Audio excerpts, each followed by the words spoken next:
Our first scripture reading today, actually our only scripture reading today, is from the book of Matthew, chapter 2, verses 13 to 15, NRSVUE version. Now after they had left, an angel of the Lord appeared to Joseph in a dream and said, "Get up, take the child and his mother, and flee to Egypt, and remain there until I tell you, for Herod is about to search for the child to destroy him." Then Joseph got up, took the child and his mother by night, and went to Egypt, and remained there until the death of Herod. This was to fulfill what had been spoken by the Lord through the prophet, "Out of Egypt I have called my son." When Herod died, an angel of the Lord suddenly appeared in a dream to Joseph in Egypt and said, "Get up, take the child and his mother, and go to the land of Israel, for those who were seeking the child's life are dead." Then Joseph got up, took the child and his mother, and went to the land of Israel. But when he heard that Archelaus was ruling Judea in place of his father Herod, he was afraid to go there. And after being warned in a dream, he went away to the district of Galilee.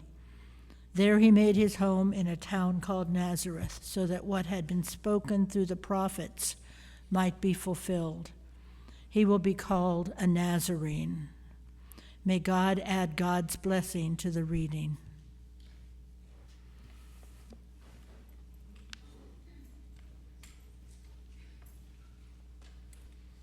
Debating about whether I should use Mary's mic or use this hand mic because, of course, I lost my Madonna mic. You took my Madonna mic. That's yours. This is mine.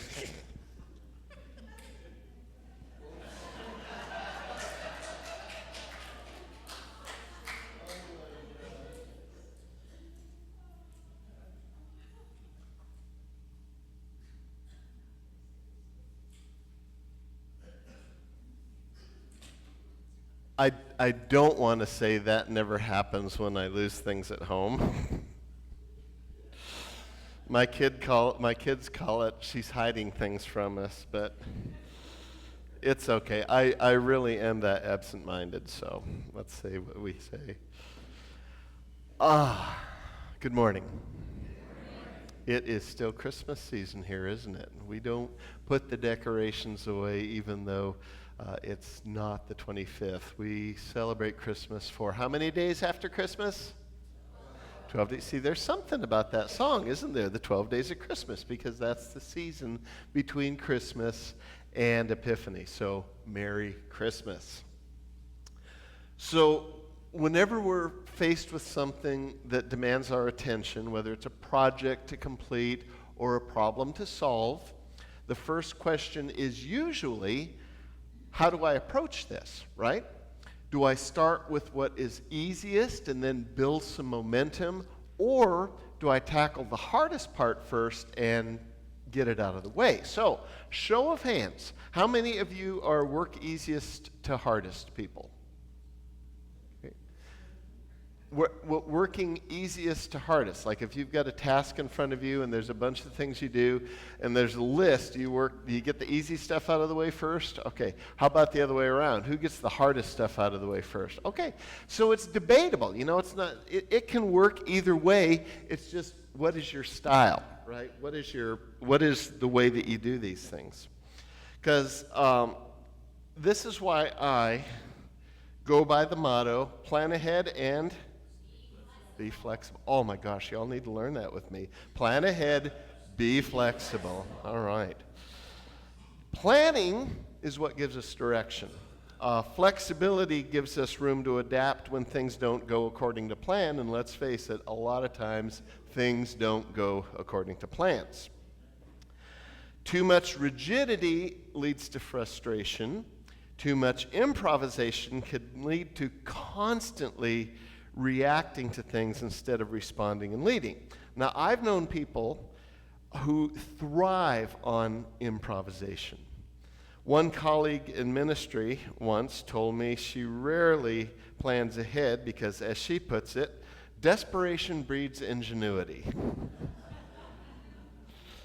I won't tell you who that clergy colleague is. While I admire that, it is not how I'm wired. I just can't do that. I need a plan. But I've also learned to be able to hold that plan very loosely. But there are moments when that plan just doesn't change. Plans don't change. They just completely disappear. And that's exactly where Mary and Joseph are in our scripture this morning. Again, Christmas is not over. Yes, we celebrate Christmas, but Matthew's gospel reminds us that the story doesn't end at the manger. The story of Christmas does not end at the manger whatsoever. The glow, the peace, the promise is still there, but the world around the people in the story is still very dangerous. Almost immediately after Jesus is born, here comes fear entering into the story again. Herod the Great, Rome's puppet king, whose job was to keep order in Judea at any cost, hears rumors of a child who would be called King of the Jews. And he's like, I'm King of the Jews. And so he responds the way threat and power often does, and that is with fear that turns into violence. Joseph and Mary and Jesus are suddenly in danger. There is no time to plan, no strategy meeting, no careful discernment process. An angel tells Joseph in a dream, get up, take the child and his mother, and flee. And they do. But they've got to cross a border to survive. They leave behind familiarity, stability, and whatever sense of safety that they thought they had. They become refugees in an unfamiliar land, and that leads us to be reminded that this is not a sentimental Christmas story. This story is about fear, power, and survival, or at least this part of the story. And you might notice that Matthew, the gospel writer, is doing something very intentional here. This is a story that echoes another story that his Jewish audience would know very well. They'd be very familiar with this, and that's the story of Moses. Because think about it. You've got a tyrant threatened by a child, who might come to power. There's orders for children to be killed. There's a family forced to flee, and a return from danger when the tyrant dies. So it's very similar. Matthew wants his audience to see that Jesus' story begins where so many other liberation stories begin, not with triumph, but with fear and movement. And that matters, because our theme for Advent this year is hope is greater than fear. But that doesn't mean that fear disappears. Okay? We often think fear is something that we have to silence or suppress or overcome. But Matthew doesn't spiritualize fear away. What did Katie used to call that? Sanitizing? He doesn't sanitize things. Fear is very real in this story, and it is justified. And this is important. It becomes a catalyst. Herod's fear is the fear of losing power. And that fear turns into control and cruelty and destruction. Joseph's fear is completely different. Joseph is afraid for someone, not of someone. He's afraid for the child. He's afraid for his family and for their future. And that fear moves him not towards violence, but towards protection. Fear doesn't freeze him. In fact, it propels him. Sometimes fear is the fire that turns love into action. Now keep that in your mind for a bit. I'll say it again. Sometimes fear is the fire that turns love into action. Matthew also refuses to pretend that the danger simply goes away. When the family returns from Egypt, Herod's dead, but remember, Herod's son Archelaus, who is on the throne now, is just as unstable and dangerous as his father was. And once again, Joseph is warned in a dream, and once again, he has to reroute. Safety requires attentiveness. Survival requires flexibility.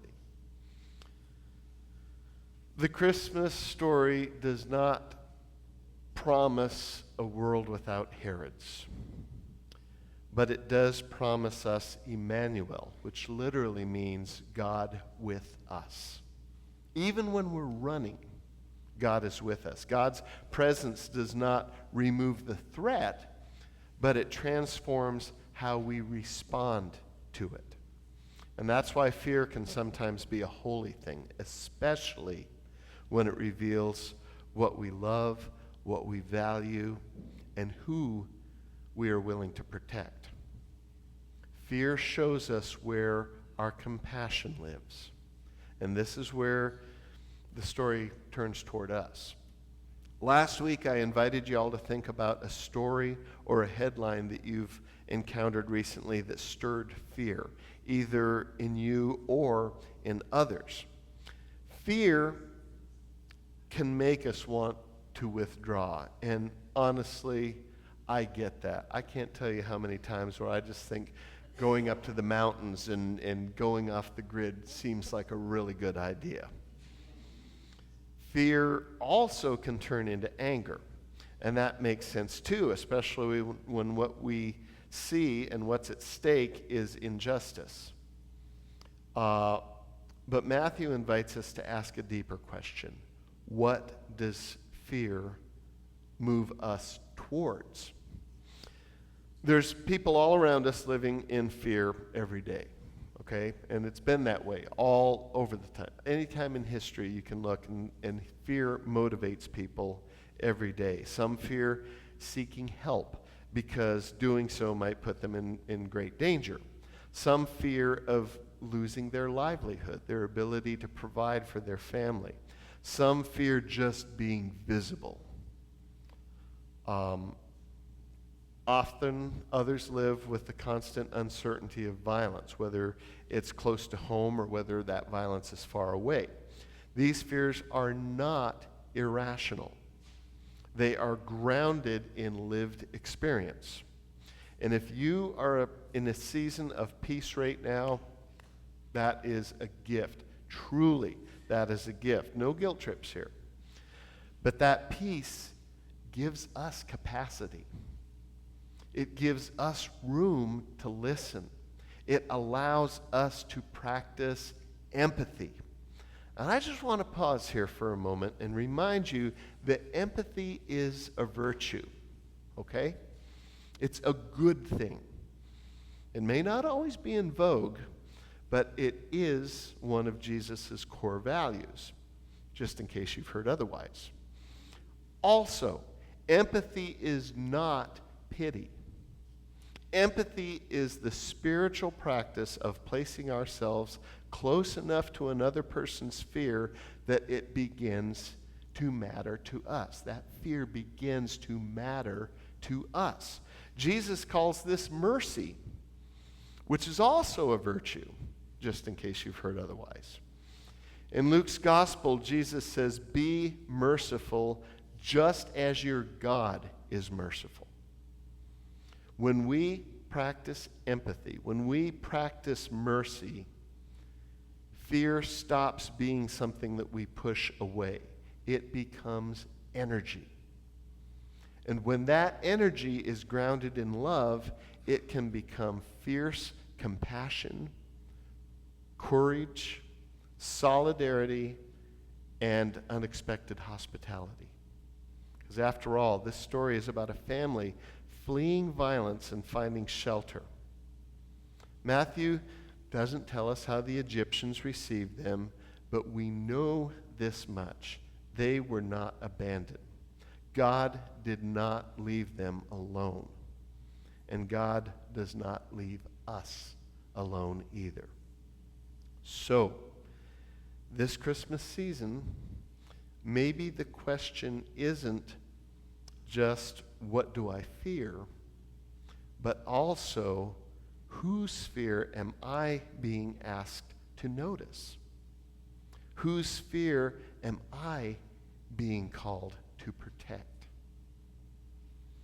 May our fear, like Joseph's, become movement.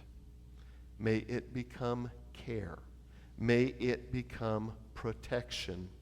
And may it become the fire that turns love into action.